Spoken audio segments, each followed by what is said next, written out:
Stock பாக்ஸில் கத்தி மாதிரி நம்மக்கிட்ட ஒரு லைட் இருக்குது. இது ஆன் ஆகலை, என்ன ப்ராப்ளம்னு தெரியல. நம்ம கழட்டியை பார்த்துக்குவோம்.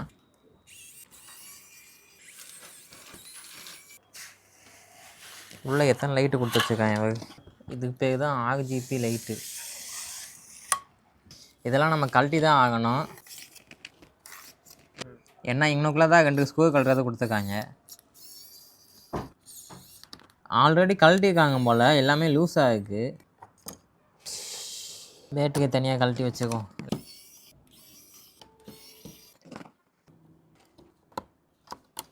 அவ்வளோதான். இப்போ நம்ம சார்ஜ் ஆக மாட்டோம்னா டிஸ்பிளேயில் சார்ஜ் ஆக மாதிரி காட்டணும். இதுலேயே வந்து எந்த லோடுமே எடுக்க மாட்டேங்குது. போர்டில் தான் ஏதோ ஃபால்ட்டாக இருக்குது. இந்த டைப் சி போர்ட்டுக்குள்ளே வந்து கனெக்ஷனை வந்து விட்டு போன மாதிரி தெரியுது. அதனால் நம்ம டைப் சி போர்ட்டை கழட்டி பார்ப்போம். இதில் நடுவில் 12 பின்னு வர மாதிரி கொடுத்துருக்காங்க. எதுக்கு இத்தனை பின்னு கொடுத்துருக்காங்கன்னே தெரியல. நம்ம மாட்டிக்குவோம். அதை இதை சால்ட்டிங் பண்ணியாச்சு. கழட்டும் போது ஈஸியாக கழட்டிட்டோம். ஆனால் திருப்பி மாட்டுறதுக்கு ரொம்ப நேரம் ஆகிடுச்சு. திருப்பி கழட்டி மாட்டி ஒரு வழியாக மாட்டியாச்சு.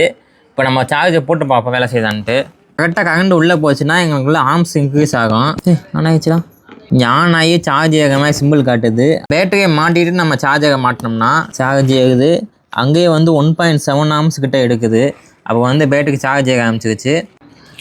ப்ளூடூத் ஸ்பீக்கர் இந்த மாதிரி லைட்லாம் வந்து ஃபஸ்ட்டு சார்ஜிங் போட்டு தான் போய் இருக்கும். அதனால தான் நாங்கள் ஃபஸ்ட்டு சார்ஜிங் போட்டு செக் பண்ணோம். பார்த்தா அதுதான் ப்ராப்ளமாக இருந்ததுக்கு. இப்போ வந்து சரியாயிடுச்சு. நம்ம எல்லாத்தையும் மாட்டிடுவோம்.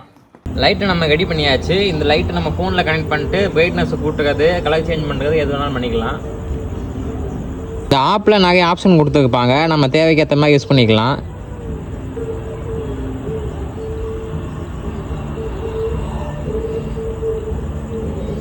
ஆனால் நிறைய கலர் இருக்குது இதில்.